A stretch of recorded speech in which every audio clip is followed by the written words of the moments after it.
Welcome to the Fatigue Files, a podcast that explores fatigue conditions from as many angles as possible while pushing the boundaries of thinking about fatigue as a signal to the 21st century and beyond. Cutting-edge thinking, practical strategies, thought-provoking explorations.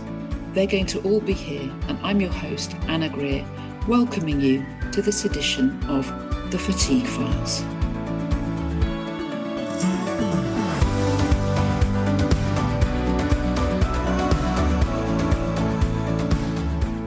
So everybody, welcome back to the Fatigue Files podcast. And this time I have with me a friend and colleague, a man called Ben Elers, who I'm going to get to introduce himself in a moment. But we're going to be talking about choicefulness and the creation of choicefulness and agency through understanding the brain and the body's remarkable capacity for mutability, change, flexibility, and plasticity. So Ben, welcome, and will you just kind of introduce yourself to the audience a bit? Hello, Anna. Thanks for having me on. Yeah, my name is Ben Elers, and I'm a trainer and coach, and I work with people essentially on cognitive flexibility, right? Essentially, that we can think about things, see things, perceive things in much more fluid ways than we think. And it's very much based in the notion of how we react to change and, tell ourselves stories. Yeah, absolutely. So Ben, I mean, my experience of life is that we tend to live in these kind of reality tunnels. And, they might be formed by early childhood experiences or by sociocultural belief systems or things that we've come to believe. And there's not an intrinsic problem with needing to have a story. They're navigational aids, but they become very unproductive when there's a kind of rigidity that comes in. People tend to get stuck when there's a rigidity in the belief system or a rigidity that's lent to their experience by the way they interpret it. So how do you work with people to start helping them become more flexible, more fluid in the way that they appreciate themselves and reality and their own capacities? What kind of things practically would you do? It just depends on the people and the group, right? There's no one size fits all to this. People are at different stages in their life cycles. Young people and older people have different things. People have different backgrounds. But I'd start off with an analogy, right? Anna, do you ever cry in movies? It has been known, Ben, indeed. It's been known, right? And most of us have at some point. And so there we are sitting in a cinema, blubbing our eyes out, identifying with characters and whatever. And we're in this reality. And yet most of us have also been on film sets, right? Or have seen them. And we know it's all made up. There's catering crews around there, there's lighting crews, there's the director saying, no, do that again, cut. And then you've got all the editing and the post-production, and you even somebody has to sell the cinema tickets and all of this kind of stuff. It's made up, right? And it doesn't mean the story isn't real, but it's only one of many, many different stories. And I think one of the critical things is that in many ways our brains simply choose a story, right? And it's not, again, that it's necessarily wrong, but it's just one of many stories, right? And so I try to work with people to essentially to get them to recognize that fact and just quite how malleable these stories can be. Yeah. And how do you go about doing that? Oh, well, I think the first thing is to recognize how we make sense of the world, right? How our brains make sense of the world. So we all know about our brains and how remarkable they are, but let's just take a step back and understand this, right? Because our brains, they're responsible for everything we think, feel, believe, our imagination, our creativity, but also for our bodily functions and controlling all of this. And we're so obsessed with our brains and what they can do, rightly so. I mean, they've achieved remarkable things. But we forget that actually, from an evolutionary perspective, they're kind of the Johnny-come-lately in evolution.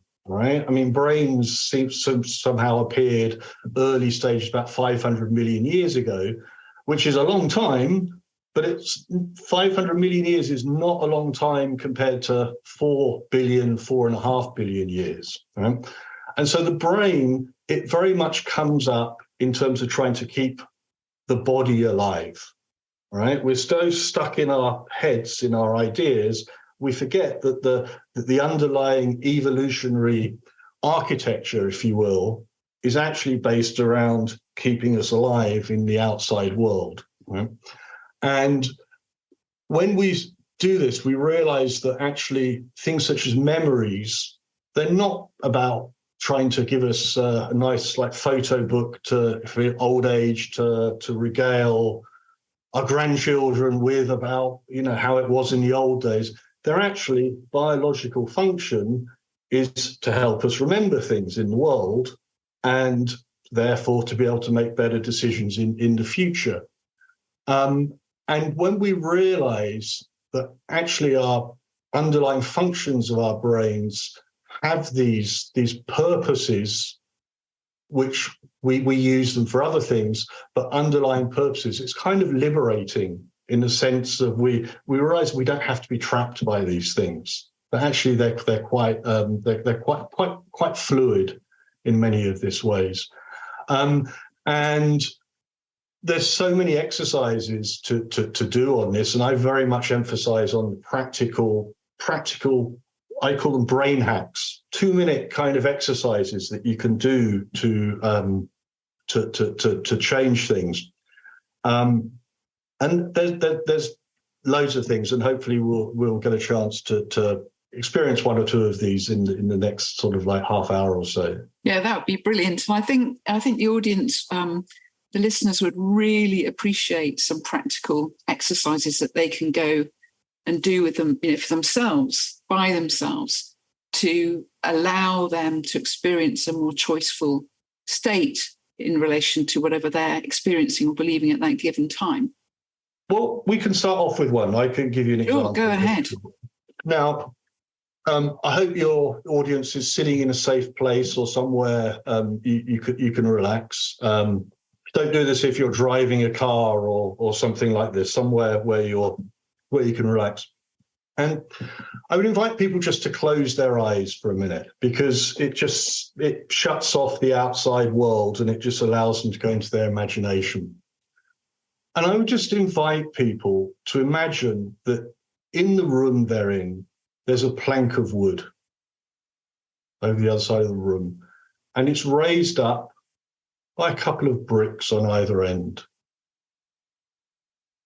And I'd like you to imagine walking across the room and walking along that plank of wood.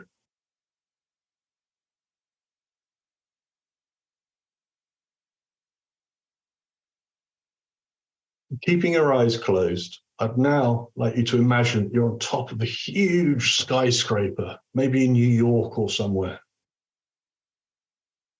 And joining this skyscraper with the neighboring skyscraper is a plank of wood. Now I'd like you to walk across that plank of wood to the neighboring skyscraper.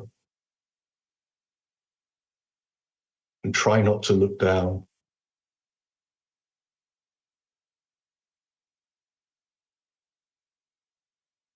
And if you find that difficult, don't worry, because help is at hand. Standing next to you is Superman or Wonder Woman. I just want you to see them and pull them into your body. And as you do so, you take on all their powers.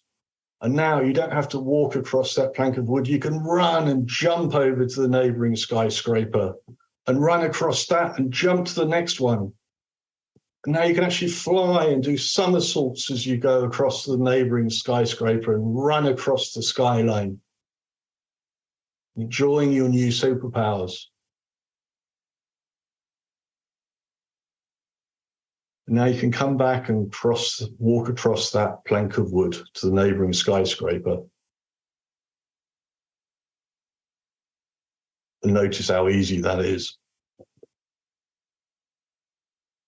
And in a sense, you're playing yourself a movie, right? in your mind. And of course, I'm not recommending that anybody does walk across a plank of wood to a neighboring skyscraper. But what this demonstrates is that, I should emphasize as well, that many people, when they do this, they actually feel, when they're walking across the plank of wood to the skyscraper, they actually feel it in their body. You know, the heart beats or goes faster, or they sweat or something. And when they take on, purely through imagination, this superpower kind of thing, that they can do things, or they imagine that they can do things that they couldn't before. And it's not that you should necessarily go around in the world thinking that you're Superman or Wonder Woman, but it's this recognition that you can change your state. And your state, and I don't mean just your mood, but your whole state, between your thoughts, your mood, but also your body, can actually change very, very quickly. Right? And one of the key things is about changing state. And you can do that through imagination. And we think our state is somehow fixed by things externally, and it is influenced by this. I'm not trying to suggest that what goes on outside is irrelevant, not at all. But we can choose or manipulate to a large degree our internal state. Right? And so, for example, another thing is we think that we smile when we're happy. But also, if you smile, right, and you really smile, I mean, really, really, really smile, you'll start to feel happier, because our bodies and our brains, they're bidirectional, right? It's so interlinked. And so I think managing state is very important. And it's not about always trying to be happy. That's not the point. It's not all about positive thinking. It's about, you can choose. You might choose to be angry. You might choose to be happy. Doesn't matter. But it's about realizing your state is something you can actually play around with and change quite a lot. And that fundamentally changes your outlook on life, or at least the situation, maybe not on life in general, but on the situation you're in. And when your outlook changes, of course, that provides many more options. Yeah, absolutely. Absolutely. I was going to say that actually I see brain and body as a co-emergent system. I'm sure you do too. And that idea of going from the body to the brain, I mean, there are more afferent nerves going up, sending signals, for example, from the gut and the heart to the brain than there are the other way around. And I think of the mind as a distributed thing in the body. And what I noticed personally doing that exercise with you, Ben, was precisely the somatic shifting, was precisely the way in which the imagination reaches down almost to the cellular level and actually influences the entire physiology of the system. And I guess what we're talking about here as well is neurological flexibility, is the capacity to shift resourcefully. It's not always appropriate to shift state in every situation. For example, if I need to process a deep emotional pain or an unresolved issue, I need to allow that to come up somatically as energy and be the space around it and allow it and befriend it and all, have curiosity and all that stuff. But there'll be many, many times when what I really need to do is just step instantly into a resourceful state of being in a situation, whether that's a situation handling myself or handling someone else or something that's happening. That flexibility of self, that flexibility, capacity, as you stated, state shift, is a hugely powerful tool in our own healing journey, isn't it? Absolutely. And also to say, though, that in many cases, people won't process deeper emotions or whatever because they're in a state where they're rejecting that. So changing state can also be about getting changing your state so that you go into that, into a state where you're comfortable with that. So it's not all about state change. It's not all about always trying to be happy and happy clappy and everything positive. No. It's about being able to manage the state and choosing the state more than just having it just automatically chosen for you. Absolutely. And it opens up options, doesn't it? Because you can then do the most discerning and appropriate thing in the circumstances. And as you say, part of it is the capacity to comfortably be, or as you implied, to comfortably be with your own discomfort, to choose to be in a state that allows and holds and makes space for an uncomfortable energy or feeling in the body that needs to just be allowed and experienced and released. And that's a very grounding practice. And I think you used a very important word there, which is choose, right? Or choice. And this is one of the key things that I try to work with people, is that they do have a choice. It might not always seem like we have a choice, particularly when we're in the tunnel. But let me just define what I mean by choice here. Because there's the choice in terms of, are you physically able to do something about it, or do you have the capacity or the strength or the ability to change the way you are? That's one type of choice. But actually, a very important other type of choice is the kind of the choice to accept or not accept what comes to us from outside. So we might have, a traumatic childhood or whatever, and we might say we're not loving or whatever because my mother or father was distant or whatever it is. I mean, we all have our different histories, right? But we all kind of know that our past affects how we see things. And it's very important to realize that we do have a choice in terms of there's not somebody else, your mother or your father is not there forcing you to think like that, right? They're not there as in terms of, your school teacher isn't there saying, no, Anna, you are stupid. You don't have to feel stupid. Now, you might feel stupid, but there's nothing forcing you, the living organism, Anna, right? Sorry, just to call you that, but there's nothing from outside which is forcing you to be like that. Right? And just acknowledging that is a huge thing for many people. Just to acknowledge that I am free to have a nice day. Right? You might not be capable of doing it, but there's nobody from outside who's forcing you not to be able to. Right. And I think staying with that thought, and even just saying, I am free to have a nice day. I'm free to enjoy this conversation. I'm free to stay in bed today. I am free to get up. I am free to make the telephone call I wanted to or not. Just acknowledging that, I think, is key to that sense of agency. I agree with you. And I think it gives deep, deep permission, doesn't it? And one of the other choices we've got, of course, is that we always have the power and the choice to stop doing something we're doing. And that analogy you gave at the beginning about the movie, kind of the projection, that we create the story, it's a story, it's one of many stories. There is a sense in which sometimes when we get in touch with ourselves, we come to realize that we're actively performing some of the belief systems that we think holding us trapped. And the realization that actually we're involved in that we're actually constructing that internally, means then that we have this moment to say, I'm free not to do that.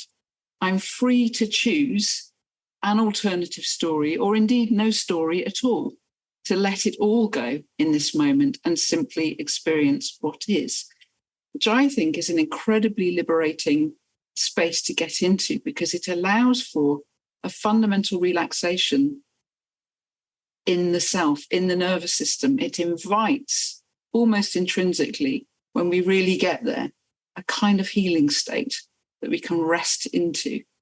So I think choicefulness and the idea of agency, the agency to choose here, even though we know it's not always perfect, even though there are things we don't always understand about the motivations for our choices, or the factors or the parts, the unconscious parts in play in relation to that.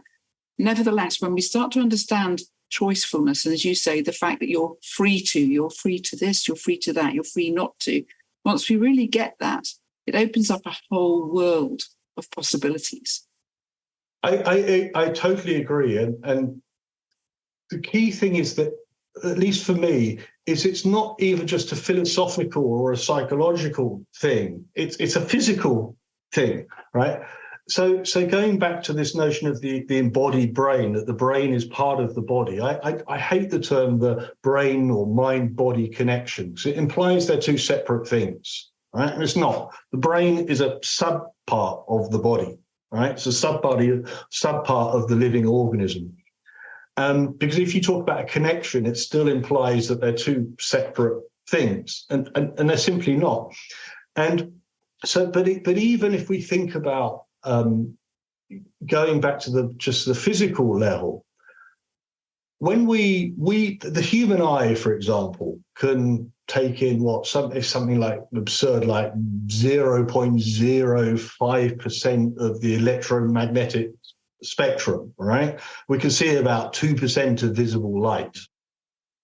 And we take this in and we process it, and the light doesn't go into the brain. It gets turned into electrical signals in our neurons, right? And then goes in and gets processed in our brain. And so our brains literally create this picture, right? The light does not get into our heads. It's dark inside our skull. So what we're seeing is it's a creation, right? It doesn't mean that it's wrong. It doesn't mean it's false. But what we're seeing and hearing and perceiving, the way we make sense of the world, is it's created by our remarkable brains, right?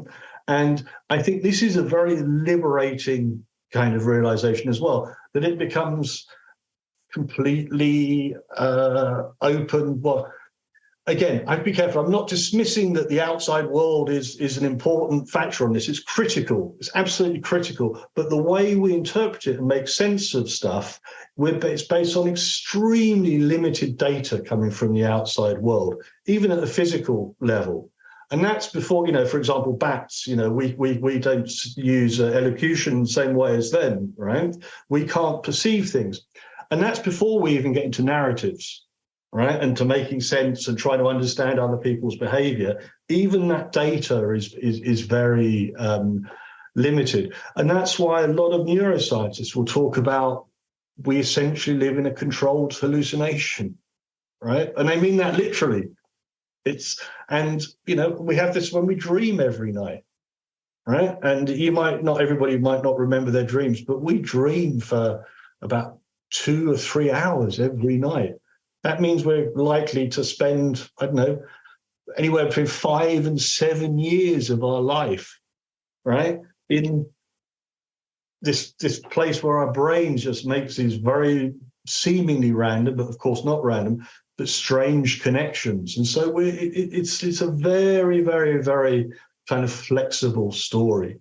And I think another way of getting out of that tunnel is to ask more questions and to not always seek answers, right? That puts you it just opens up that space. We always want to seek the answer to something, but actually just posing questions is often very powerful. I kind of feel here as well, there's a kind of left brain, right brain dimension to this, in the sense that we can want to know answers and we can want to pursue logic and we can want to rationalize and understand things. But sometimes just getting into a raw experience and to ask the question and sit with the raw experience of what then presents itself from all the non-cognitive dimensions of the self, where so much information and insight and wisdom is stored, and which really only becomes accessible in that rich way when we drop the left brain narratives, when we drop those constructions and we open to the kind of width, depth and creativity of the information that comes from the non-cognitive dimensions of the self. Absolutely. Here's a fascinating thing. I don't know if you read at all about split brain research.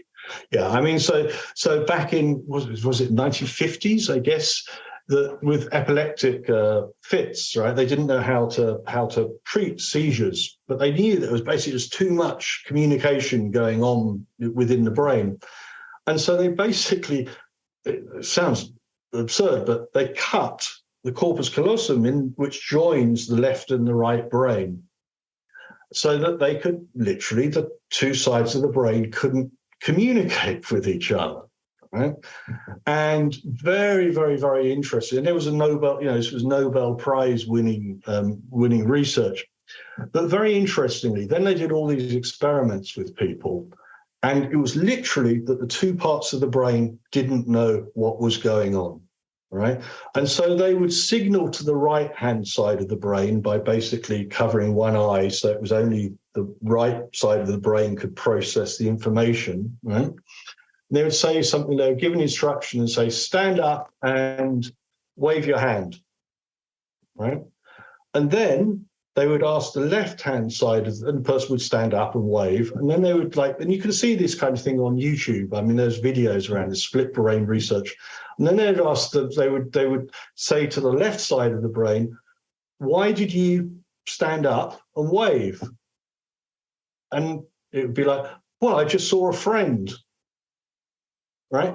And it was literally these two things were not communicating. The left side of the brain was essentially like an interpreter function of what was going on, right? And it was interpreting, and it was making things up. It was making up an explanation after the event to explain it, and it had nothing to do with actually the reason they were doing that. Now, of course, most of us, we have our left and our right brains are connected, but the point is this interpreter function that we have going on about what's happening, it's an interpretation. It's one thing, and this notion that we know best about our lives, and we're the ones who understand best about our internal mental life.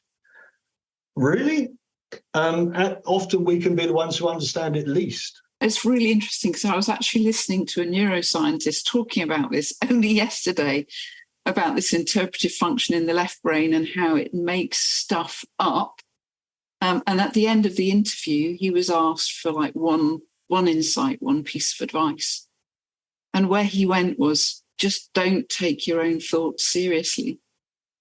And one of the things that is so funny is that people in neuroscience, I mean, they'll spend a lifetime studying 2 or 3 neurons, right? I mean, this stuff is about as technical as you can get. But most of them, after a couple of years, end up spending more time reading about philosophy of mind and what the hell's going on here, right? I mean, so once you start looking at this, it can't but help, inspire you to go, what is this remarkable thing called your brain? And it's not just about dismissing it as, it's only your thoughts. But I think one of the key things is, I mean, some people would believe that, we can just not have a story, and some religious traditions would say we can see truth as it really is, and etc. I don't know. I that's not where I am in my life. I think it's more about I see it more from the fun aspect of we can play with these stories, right? And that actually we're always going to have a story, whether we like it or not. We can never get rid of the story. We're just going to have a different story. And it's about being able to somehow choose that story and play with it. And the key there is your imagination. Yeah, the imagination is so key to healing, isn't it? And I mean, I come back to this time and time again in my own life practice, the power of the imagination to reach into the physiology. And I'm thinking now of those experiments around imagining playing the piano and the development of skill without ever touching piano keys, or athletes who sit and imagine pumping iron with one particular bicep or something, and then that bicep physiologically responds to the imagination, even though they haven't actually picked up the weight at all at that point. It seems as though the imagination, the visual cortex has, and not just the visual cortex, because obviously you can have kinesthetic imagination. You can feel things, you can hear things, you can sense things. such a powerful reality creator, because in essence, that's how we create reality anyway. Yeah, and actually, in terms of just this, if you are interested in that relationship between the imagination and the physical, I was just listening to something yesterday by Andrew Huberman, just exactly on this podcast on the imagination and physical training. And yeah, absolutely. And there's all sorts of studies that people who just imagine doing an exercise with their finger for 2 weeks, that actually they can then imagine, they can measure that the muscles have built up. Yeah, it's remarkable. Which means, of course, for people who are very unwell, that once we can start leveraging the imagination in skillful ways, we can actually start to shift physiological systems in our favour. And again, and it comes back to this bidirectional notion, right? Is that you might have a physical cause of something which is going to make you feel psychologically not in a great place, and it can be the other way around as well, right? And again, that's not to suggest, I want to emphasize this again and again and again, but that's not to suggest it's all in the mind, right? That's not the point, but it is what you're thinking about and where the attention is going in the imagination. Absolutely, it has an effect on us. And I guess one of the key things, I think you're familiar with this as well, I think one of the key exercises that I do with people is about the new and different, right? And can I just explain this a little bit? Yeah, please do. I think the audience would love to hear it all explained, because I love it, Ben, and I think it's a very powerful way of approaching change work. Right. Is that, in a sense, well, I mean, it's quite well documented that we see the present and the future through the past. All right. Yeah. Anybody listening to this, the only thing that you know about me is through what you've heard and what you've experienced so far. You don't know anything about the future. All you know is from the past, right? And our brains, and if you want to change anything, of course, you need to be focusing on stuff that you don't already know, right? I mean, you can't learn stuff and we do this all the time. We think we're learning something new, but we're not. We're just kind of like incorporating knowledge into our existing systems. And our brains, and a big thing in neuroscience is, well, the critical framework is that our brains are essentially prediction systems, right? Based on the past, right? This happened before, and I'm sensing this information, and you're trying to put it into your mental framework. Makes sense from a survival point of view. And this works well, but the problem is we're not nearly as sensitive to new information as we think we are. We like to think that when anything changes, we notice it. And that's, excuse my language, it's bullshit, right? We know that's not the case. You know, since the start of this podcast, your fingernails have grown, you know, a tiny little bit. Yeah, God knows how many Ukrainian or Russian soldiers have been killed in this this time. Everything is changing all of the time, right? And we don't notice it, right? But even in our immediate environment, there are things we're not paying attention to, particularly when we're in a tunnel.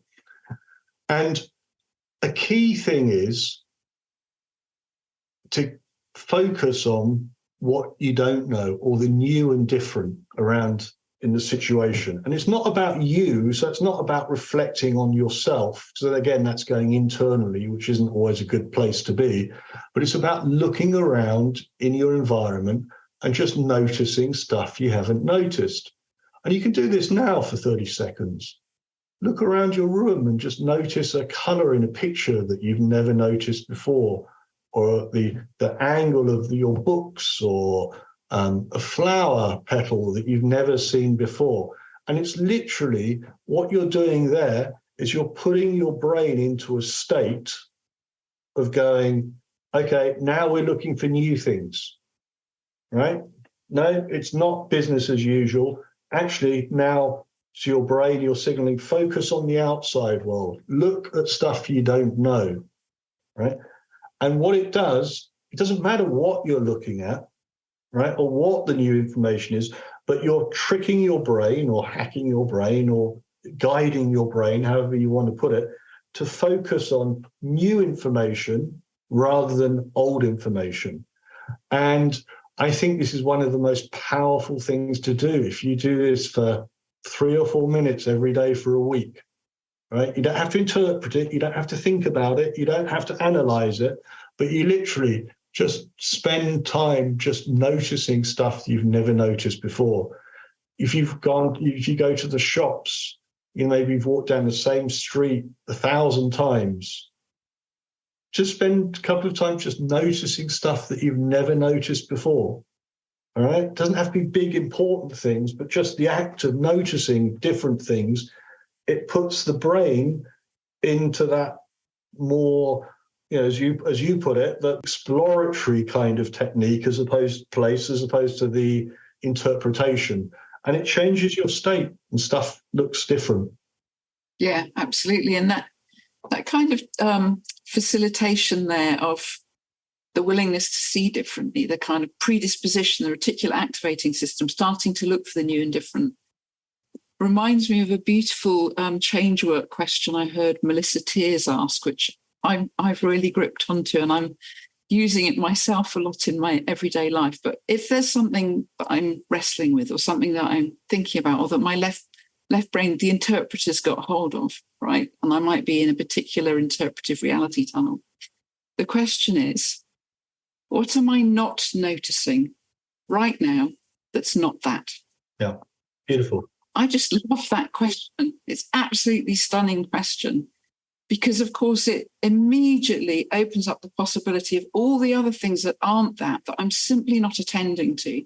And that when I attend to the things that aren't that, a whole set of other possibilities comes into play, including the new, the different, the resourceful, the liberating, the healing, whatever. Absolutely. So I think that whole strategy there of, yes, the brain's a prediction machine. It's partly about really producing, isn't it, introducing prediction errors that enable the brain to go, hang on a minute, there's something different. And that creates different possibilities in the nervous system response. It creates different possibilities in the resourceful capacity that we all have as personalities for mutability, for malleability, for change. Yeah, absolutely. And again, to re-emphasize, I think this is the critical thing. And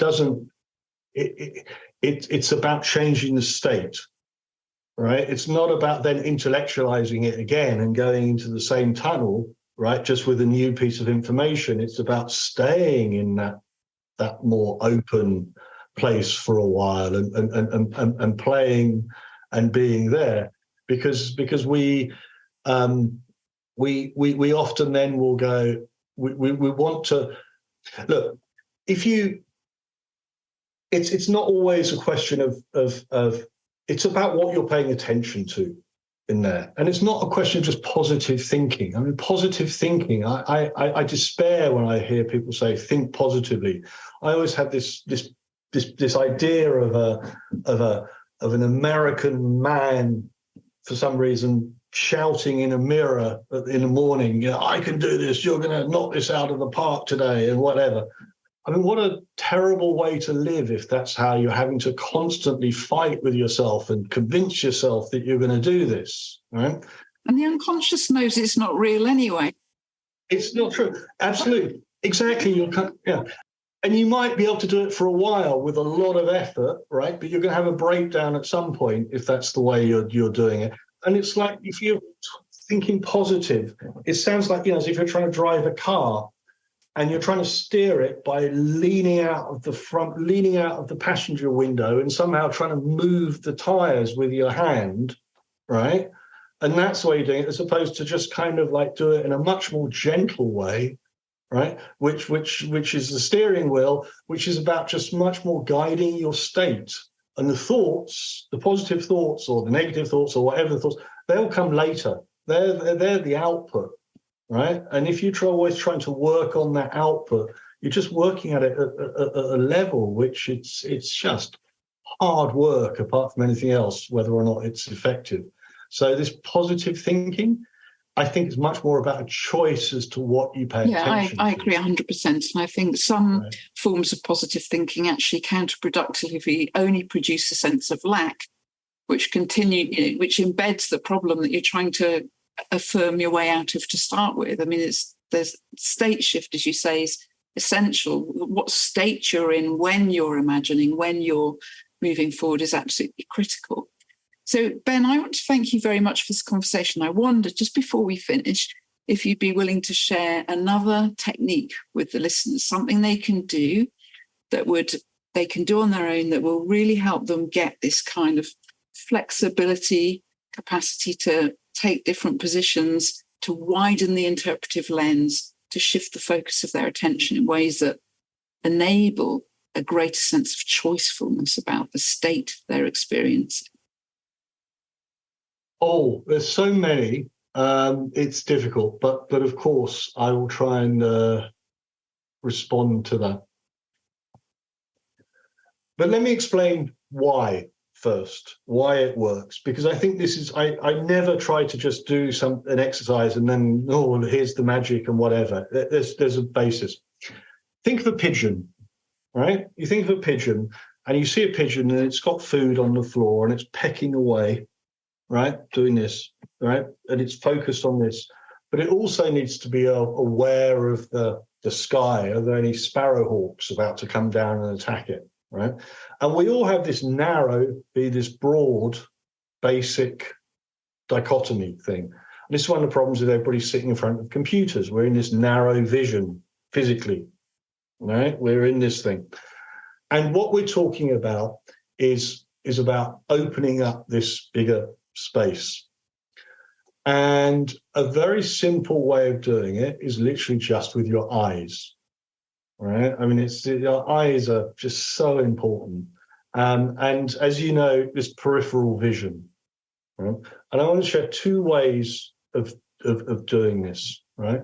One of them is just stare at a spot on the wall in front of you, about, a meter away, 2 meters away, and keeping your eyes very focused on that spot.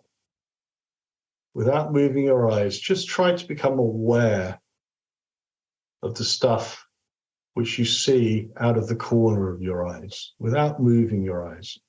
And you have to relax to do that. Just keep your attention focused on the things to the side of you. And as you do that, you'll notice immediately that your brain just starts calming down and you're no longer in that tunnel because you're focusing on stuff which is wider out there. Another one, and this is the key move, this peripheral kind of thing. Again, it's a biological thing. Focus, be broad. Another one, which you can do all the time very easily, if you've got a window next to you, somewhere in the room, stare into the sky, into the horizon. Just look really up into the sky. And again, you'll notice, you just hold it, try and hold it for 2 or 3 minutes. It's actually more difficult than you think, just focusing on the sky. Hold it for 2 or 3 minutes, and you'll just start to notice you're relaxing. And if you do that, again, every day, 2 or 3 minutes for a week, you will notice it, that you're able to change these states very, very, very, very quickly. And that's something as well, when you're walking along the street, going down that high street that you've been down 1,000 times before, without falling over, I think the key thing is just looking up to the sky as opposed to down onto your shoes. Yeah, wonderful stuff. I love it. And the peripheral expansion thing is one of my personal favourites. It's absolutely phenomenal what it can do. Absolutely. And it reverse engineers such a profound state of calm. And of course, when you expand it to your breathing as well, and you feel the room breathing with you, and you get it right into the body system, so it becomes almost like a felt sense, then you can access incredible intuition as well. It's very, very empowering and liberating. Ben, thank you so much for a wonderful conversation. It was very generous of you to come on and have this conversation. I really appreciate it. My pleasure, Anna. Thank you.